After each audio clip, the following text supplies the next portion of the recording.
बड़े आराम से हैं जो पत्थर के हैं। मुसीबत तो हम एहसास वालों की है। उन्हीं एहसास वाले लोगों की महफिल है ये, जिसका उन्वान तुम याद आते हो, पेशे खिदमत है। मेरी काविश अगर अच्छी लगे, हौसला अफजाई के लिए लाइक, सब्सक्राइब और शेयर कीजिए। शुक्रिया। राज उल्फत छुपा के देख लिया, राज उल्फत छुपा के देख लिया।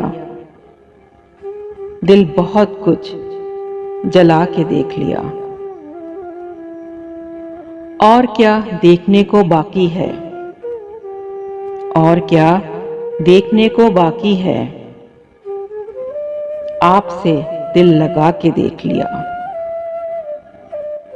वो मेरे होके भी मेरे ना हुए, वो मेरे होके भी मेरे ना हुए। उनको अपना बना के देख लिया।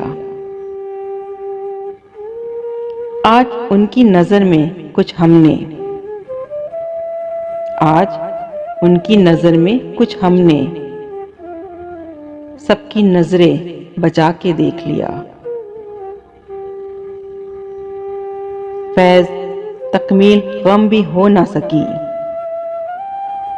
फैज तकमील गम भी हो ना सकी। इश्क को आजमा के देख लिया, इश्क को आजमा के देख लिया। राज उल्फत छुपा के देख लिया। दिल बहुत कुछ जला के देख लिया।